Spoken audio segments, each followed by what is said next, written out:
কোটিপতি আর millionaire billionaire হালাল পন্থায় যারা হতে চাও, your job is just produce new idea. নতুন নতুন কি লাগবে? আইডিয়া লাগবে। আইডিয়ার অনেক দাম। এই যে কিছুদিন আগে উবার নামে একটা কোম্পানির নাম শুনেছো তোমরা? কি নাম?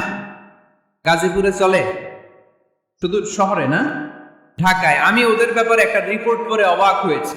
এই উবারের কোনো পুঁজিপাতি কিছু নাই, ওদের কিছু অফিস আর স্টাফ। মানুষের গাড়ি দিয়ে ওরা ব্যবসা করে। মানে কইয়ের তেল দিয়ে কি ভাজে? কই ভাজে। এটাও বুঝেন আপনারা? কইয়ের তেল দিয়ে কই ভাজা। ওরা just they launch a company and they set up some staff. Company আছে, স্টাফ আছে, আর একটা মোবাইল অ্যাপস আছে। এই মোবাইল অ্যাপসের মধ্যে দিয়ে where you intend to go, কোথায় যেতে চান লিখবেন, কোন জায়গা থেকে যেতে চান লিখবেন, গাড়ি এসে হাজির। আপনি টাকা পে করে দিবেন, ওই টাকার একটা পার্সেন্টেজ ওই কোম্পানির মধ্যে চলে যাবে। What an idea! সারা বিশ্বে এখন শুরু হয়েছে। আমেরিকার সান ফ্রান্সিসকো একটা স্টেট আছে, সেখান থেকে তারা এই উবারের কার্যক্রম শুরু করেছে। 775টা শহরে উবারের এই অপারেশন কার্যক্রম চালু হয়েছে। 63টা দেশে ওদের সেন্টার আছে। আমাদের ঢাকাতেও আছে না নাই? আমি অবাক হলাম, 2018 সালে ওদের প্রফিট, ওদের রেভিনিউ হচ্ছে 11.27 billion US dollar, 11.27 billion dollar. Could you imagine that? আপনি কি কল্পনা করতে পারেন? বসে বসে অন্যের গাড়ি দিয়ে, অন্যের মাল সামান দিয়ে, অন্যকে খাটিয়ে কোটি কোটি টাকার ব্যবসা। তারপরে এই যে আমাদের প্রত্যেকের একটা অ্যাকাউন্ট আছে এক জায়গায়, কি নাম? কি বুক? কি বুক? সবাই জানেন? হুজুর আপনারও আছে? মাশাআল্লাহ। এই যে ফেসবুকের জন্য আমরা খেটে যাচ্ছি, দিন দিন নাই রাত নাই, আমরা যে স্ক্রলিং করছি, লাইক দিচ্ছি, শেয়ার দিচ্ছি, we all are the staff of Facebook. আমরা সবাই ফেসবুকের এমপ্লয়ি, কাজ করে যাচ্ছি। Just idea. এই আইডিয়া দেওয়ার কারণে কোটি কোটি বিলিয়ন ডলারের ওর মালিক বানাই দিছে কে? এজন্য নতুন নতুন আইডিয়ার দরকার আছে না নাই? আমাদের বাংলাদেশের ছেলেদের ভালো আইডিয়া আছে, তার প্রমাণ ওরা বানাইছে উবার, আমরা বানাইছি পাঠাও। আমরা বানাইছি কি? পাঠাওয়ে চড়ছেন কারা কারা দেখি? ওরে আল্লাহ, all are the smart guys. মাশাআল্লাহ, হাত নামান। পাঠাও তো উবারের চেয়ে আরো দুর্দান্ত আইডিয়া। প্রাইভেট কার যেতে পারে না জ্যামের মাঝখানে, কিন্তু পাঠাও হচ্ছে মোটরসাইকেল রাইড, চিপা চাপা দিয়ে চলে যায়। আছে না নাই? তো এরপরে নতুন কি আসবে, এই দায়িত্বটা তোমার মাথা থেকে বের করতে হবে। এই এন্টারপ্রেনারশিপ, নতুন করে উদ্যোগী হতে হবে। এই ভাইয়ের মতো বিলিয়নিয়ার হতে চাও, মিলিয়নিয়ার হতে চাও, you have to generate new ideas. নতুন নতুন আইডিয়াই তোমাকে হালাল পন্থায় বিলিয়নিয়ার বানাতে পারে, ঠিক কি না? আত-তাজির আস-সাদুক আল-আমিন মা'আন নাবিয়্যিন ওয়াস সিদ্দীকিন ওয়াশ শুহাদা'i ওয়াস সালিহিন। আমানতদার, সত্যবাদী ব্যবসায়ী কিয়ামতের দিন নবীদের সাথে, শাহীদদের সাথে, সিদ্দীকিনদের সাথে, সৎ কর্মশীল ব্যক্তিদের সাথে দাঁড়িয়ে যাবে। চিৎকার করে পড়েন সুবহানাল্লাহ। এজন্য নতুন নতুন যত আইডিয়া আছে, এগুলো আমাদের মাথা থেকে বের করতে হবে। তাহলেই আমাদের ব্যবসায় বরকত দিবে কে? সম্মানিত সুধী, তাই বলছিলাম, আমরা নিজের পায়ে দাঁড়াতে চাই, আমরা কিছু করে দেখাতে চাই, আমরা স্বাবলম্বী হতে চাই। পরিশ্রম করতে হবে। পরিশ্রমের কোনো বিকল্প নেই। There is no alternative way to struggle. Struggle তোমাকে করতেই হবে। কেউ তোমাকে তোমার জন্য স্পেস তৈরি করে দিবে না। এই পৃথিবীতে কেউ কাউকে জায়গা দেয় না। এই পৃথিবীতে এসে জায়গা করে নিতে হয়। চিৎকার দিয়ে বলো ঠিক কিনা?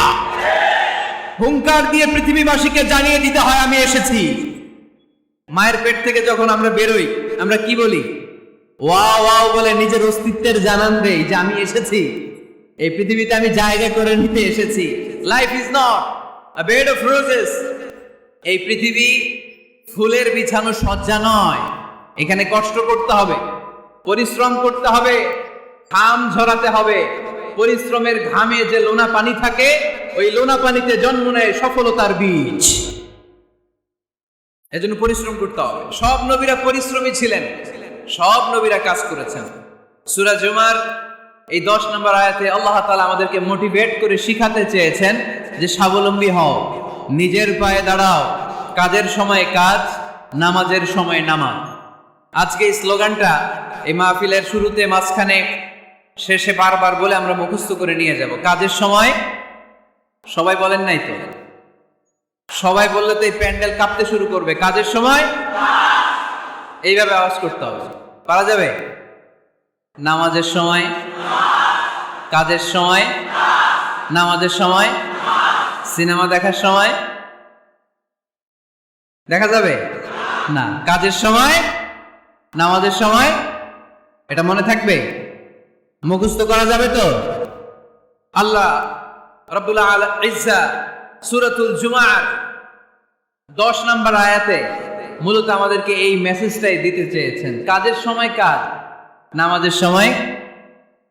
ফাইযা কুদিয়াতিস সালাতু ফান্তাশিরু ফিল আরদি ওয়াবতাগু মিন ফাদলিল্লাহ ওয়াযকুরুল্লাহা কাসীরান লাআল্লাকুম তুফলিহুন। সুবহানাল্লাহ পড়ে। আল্লাহ বললেন যখন তোমাদের নামাজ শেষ হয়ে যায়, ফাইযা কুদিয়াতিস সালাতু, যখন সালাত শেষ হয়ে যায়, ফান্তাশিরু ফিল আরদি, জমিনে ছড়িয়ে পড়ো, ওয়াবতাগু মিন ফাদলিল্লাহ, আল্লাহর দেয়া ফজল তালাশ করো, রিজিক তালাশ করো, ওয়াযকুরুল্লাহা কাসীরান, আল্লাহর জিকির বেশি বেশি করো, লাআল্লাকুম তুফলিহুন, তোমাদেরকে সফল বানায়া দিবে কে? সিস্টেমটা খেয়াল করেন। ফাইদা কুদিয়াতিস সালাহ, যখন সালাত শেষ, ফান্তাশিরু ফিল আরদ, when you are done with your salah, spread out to your workplace, তোমার কাজের জায়গায় চলে যাও। নাকি মসজিদে বসে থাকবেন? নামাজ শেষে কি করতে হবে? কাজের জায়গায় চলে যেতে হবে। এটা ইসলামের নিয়ম, এটা বিশ্বনবীর সুন্নাহ, এটা আল্লাহর দেয়া পদ্ধতি। ফাইদা কুদিয়াতিস সালাতু, যখন সালাত শেষ হয়ে যাবে, ফান্তাশিরু ফিল আরদ, জমিনে ছড়িয়ে পড়ো, ওয়াবতাগু মিন ফাদলিল্লাহ, আল্লাহর রিজিক তালাশ করো।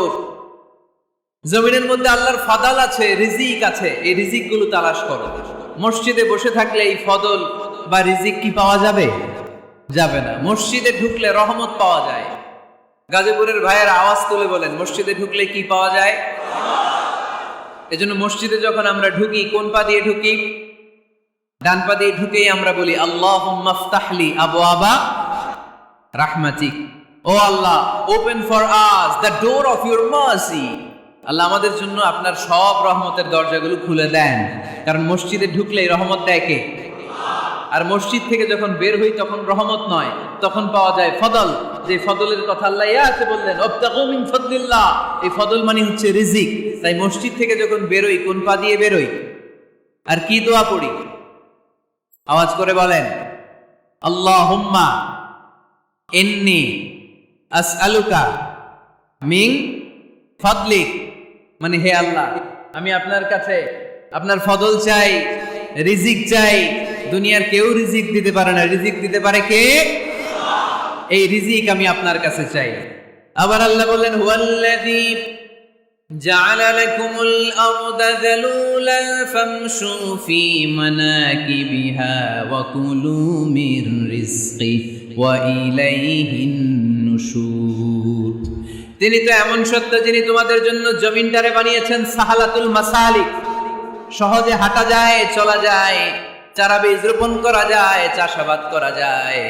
আল্লাহ বললেন, জমিনের আনাচে কানাচে ঘুরে বেড়াও, জমিনের মধ্যে তোমাদের জন্য রিজিক রেখে দিয়েছে কে? এই জমিনের সব জায়গায় রিজিক আছে। আপনি জমিনের পাহাড়ে যাবেন, পাহাড়েও রিজিক আছে। জানেন পাহাড়ে কি চাষ হয়? হ্যাঁ, জুম চাষ হয়। বাংলাদেশের পাহাড়ে জুম চাষ হয়। আর মালয়েশিয়ার পাহাড়গুলোতে সব চাষ হয়। মালয়েশিয়া একটা জায়গা আছে, ক্যামেরুন হাইল্যান্ড, ভাই গেছিলেন নাকি? 6000 ফিট উপরে, ঠান্ডা, প্রচন্ড ঠান্ডা। আমি প্রায় যাই, ওখানকার চা বাগানের স্নিগ্ধ হাওয়া আমাকে টানে খুব, বাতাসটা খুবই ক্লিন, ভাল লাগে। ওই ক্যামেরুন হাইল্যান্ডে 6000 ফিট উপরে ওরা করেছে ফুলের বাগান, ফলের বাগান, চায়ের বাগান, স্ট্রবেরির বাগান, মধুর চাষ করে। আর এই 6000 ফিট উপরে এই ভেজিটেবলস আইটেমগুলো দিয়ে তারা পুরো মালয়েশিয়ার খাদ্যদ্রব্যের যত সংকট, সব সংকট তারা দূরীভূত করেছে। সুবহানাল্লাহ পড়েন। তো ওনারা পাহাড়ের উপর চাষ করে, আর আমরা সমতল জায়গায় চাষ করতে চাই না। চাষাবাদ করতে আমাদের লজ্জা লাগে। কি লাগে? যুবক ভাইয়েরা, কাজে কোনো লজ্জা নেই। কাজে কি নেই? পরিশ্রমে লজ্জা নেই, লজ্জা হচ্ছে অলসতায়, লজ্জা হচ্ছে অকর্মণ্যতায়।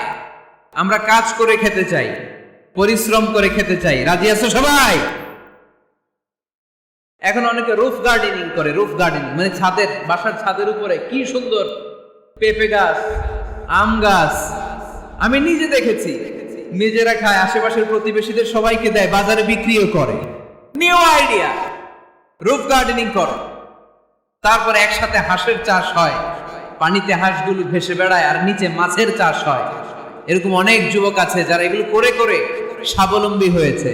আমরা এগুলো করতে চাই না, আমাদের লজ্জা লাগে। আমাদের হোটেলের মেসিয়ারি করতে লজ্জা লাগে, ছোট্ট ফুচকার দোকান দিতে আমাদের লজ্জা লাগে, কিন্তু বিশ্বনবীর ছাগল চড়াতে কোনো লজ্জা লাগতো না। কাজে কোনো লজ্জা আছে? লজ্জা কিসে দেয়? অলসতায়। আওয়াজ করে বলো, লজ্জা কিসে? অলসতা করা যাবে না। অলসতাকে আজকের প্রোগ্রাম থেকে আমরা না বলে দিব। আমরা অলসতাকে বলে দিব নো। অলসতাকে আমরা কি বলবো? নো। আমরা অলস হতে চাই না, আমরা খেতে খেতে চাই, ঘাম ঝরাতে চাই। পরিশ্রমের ঘামের লোনা পানিতে জন্ম নেয় সফলতার বীজ। আমরা সফল হতে চাই, ঠিক কিনা? এজন্য অলসতা করা যাবে না, কাজ করতে হবে। আল্লাহ রাসূল সাল্লাল্লাহু আলাইহি ওয়াসাল্লাম এবং সাহাবারা আমাদেরকে কাজের প্রতি উৎসাহিত করেছেন।